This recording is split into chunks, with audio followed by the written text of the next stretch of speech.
One of the cherished desires of my life was to visit the beautiful valley of Kashmir. Hypnotized by its beauty, I was all set to take the journey to feel the grandeur of the valley.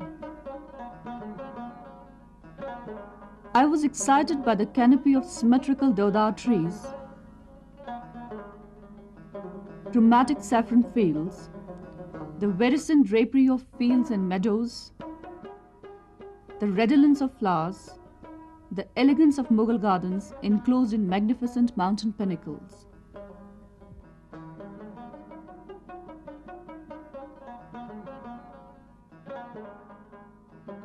The romance of chinar leaves electrified my senses. Swept by the beauty of this paradise, I was strolling around the busy lanes of Srinagar city. During the sidewalks at Polo View, my eyes caught attention of some shops.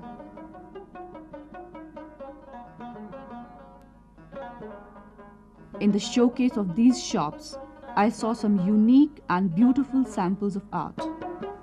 The dexterous designs of the walnut wood, the majesty of knotted carpets, the wonderful hues of paper mache, and the intricacy of engraved copper are a treat to watch. On entering the shops, I was amazed by the versatility of the products displayed there.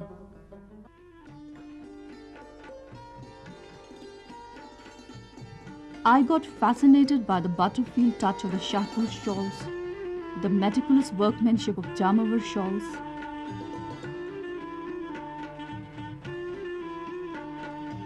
exquisite wall hangings of chain stitch, colorful designs of namadas, and the marvelous designs of quill embroidery. Embroidery of various intricate designs done on different material with a needle or hook called sozni or ari in local dialect was the most artistic creation that I had ever seen. My fascination forced me to ask the shopkeeper about the people behind the production of these eye-catching pieces of art.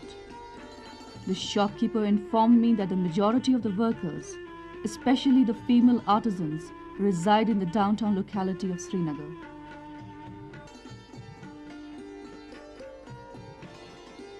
I decided to see these unknown faces who weave magic by their supple fingers.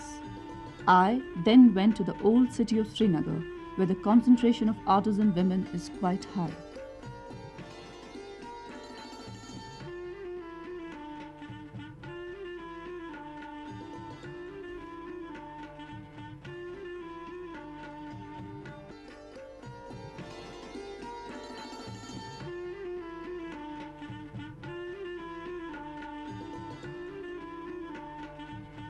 Almost in every home, a woman was involved either in embroidery or in spinning operation.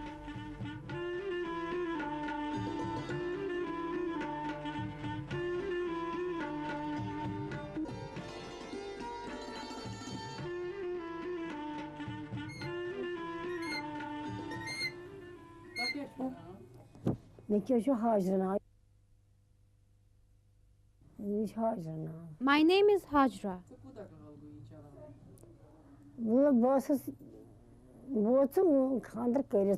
I took to spinning wheel after marriage. Poverty was my compulsion. However, it inculcated in me a sense of self-reliance. It gives me immense pleasure to feel that I can earn something of my own.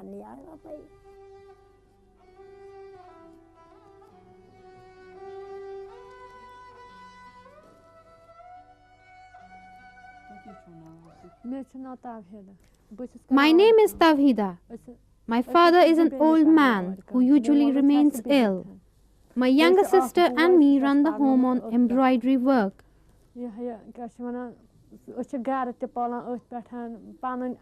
Though we live from hand to mouth, earning only rupees 1,000 to 1,500 per month, we wish our brother to study and make a good living. Though poverty hovers them, but generosity has not left of their poor domiciles. Zamruda was hospitable enough to serve us a cup of tea. I have been doing this job for the past 15 years. I am a widow with 5 children. I earn my livelihood by spinning wheel.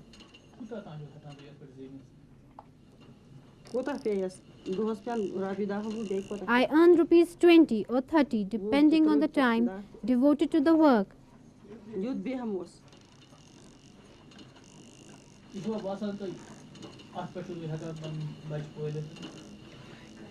The financial constraints forced me to take this job.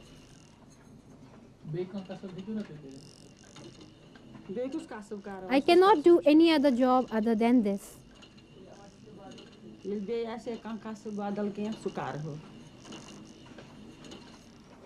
In a sullen voice, she complained of price hike and inflation in everything except in her wages. I am Shamima.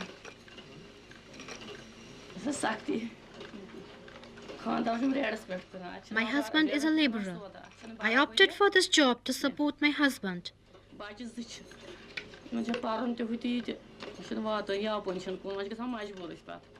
Though I have only 2 children, but the compulsions are too much to meet their educational requirements.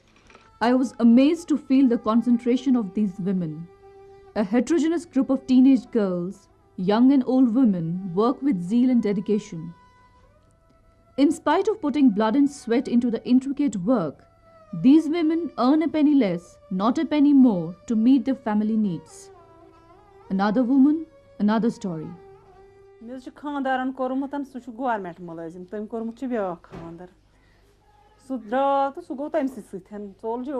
I am a divorcee. My husband remarried. I have 2 children and I support them by doing embroidery work. I work 6 hours a day. Though my wages are very low, it is better to do something of my own rather than borrow from someone else. Perhaps what cannot be cured must be endured. In a male-dominated society, the female artisan is sabbled in the peripheries of destitution. I have been doing this work for the last 25 years. Men deny doing it, demanding high wages.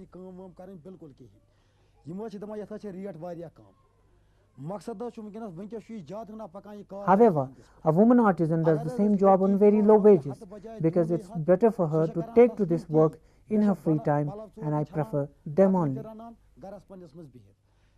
I distribute the work to female artisans and remain in touch with the agents and dealers. It's also time consuming for me as I have to distribute work to the artisans, get fabrics designed and then dye them according to the consumer's choice. I also face compulsions as the release of payment takes at least 5 to 6 months. This whole affair has become a lengthy and cumbersome process. We put in great amount of labor, we get very little in return. We cannot dictate terms to the master. If we start bargaining with him, he will stop assigning any work to us and give it to other women. How can we organize any kind of resistance against him?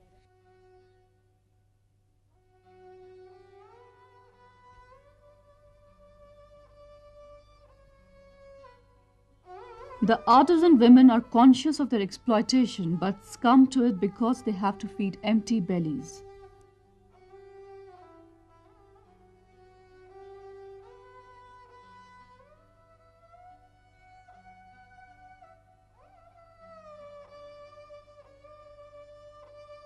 The plethora of household activities make her very docile and compromising. The agents exploit their poverty and helplessness, clouding their lives.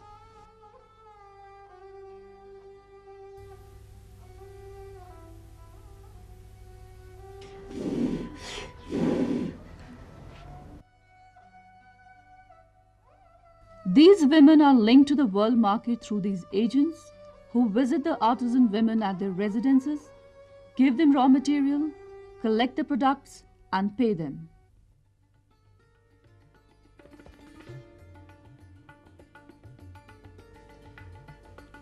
ये कचल वसल गछ न त्रावन कहीं ये गछ साफ कर The agent checks their work and usually expresses his dissatisfaction over the work done by the women artisans. Apart from giving them tips for betterment, he also gives them a bitter thrashing.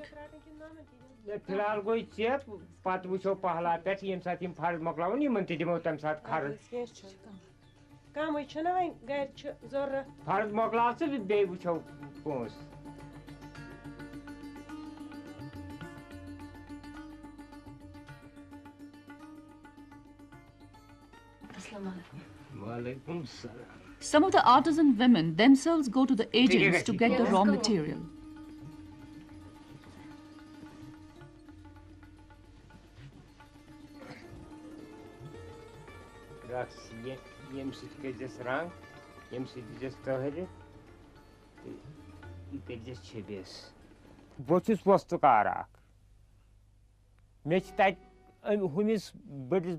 I am subordinate to the dealer. I get 10% commission from the female artisans.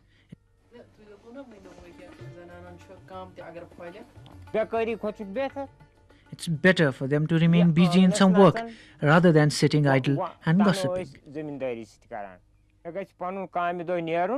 I'm not satisfied with my share of profit, as I have to spare my time and energy and some money for delivering raw material and arranging meetings. The agent's earnings are totally based on the difference between the wages he gives to the artisan women and the amount he gets for his product from the big dealer or the exporter. So, he's always making the efforts to keep the wages of the artisan women as low as possible. The wages are fixed by the Association of Agents who work as middlemen.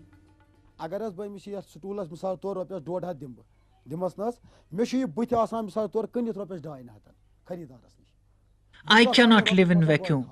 I have to just think of my own profit margin. Let it be at anyone's stake, I don't mind.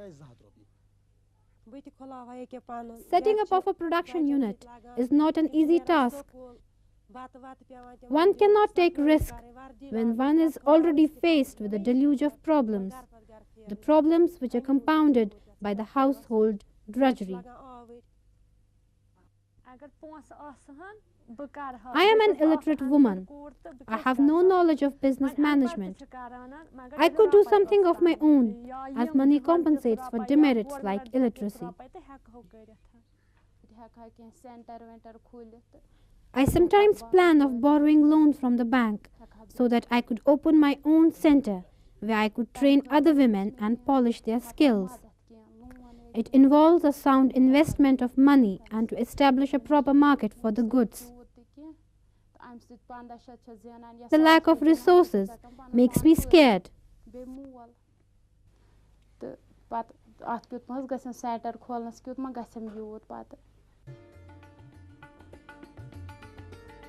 The sordid saga of these women stimulated my mind to think of opening of any cooperative society or center. The fact remains that a woman has a multifaceted image. Labeled as a mistress of home, she takes pride in working as a servant of the home and secures order, cleanliness, and loveliness. She devotes all her time to children and the home for peace and comfort. However, if a woman has money and time, she can compete with the men. The need of the hour is to work collectively for a cause, and women artisans be persuaded to set up a handicraft workers' cooperative societies. Such an arrangement may minimize the exploitative nature of the middleman. The intervention at the government level might strengthen them to fight for their rights. I did not have any concept of loan.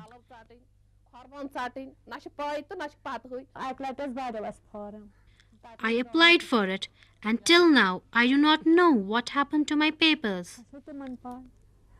The desire to make a good living is aborted. The fervor of recognition is dampened in the cobweb of exploitation.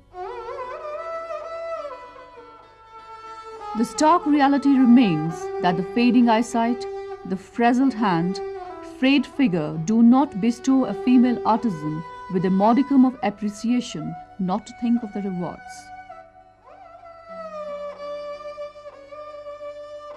She decays in her sheath, unheard, unseen, as does a narcissus.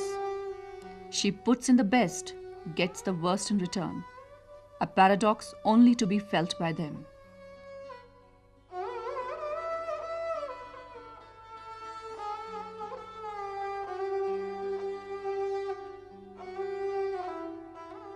It made me realize how much of the women power is being wasted and how badly it needs to be streamlined to make her empowered in the real sense. The withered faces speak aloud and they need someone to hear them, help them.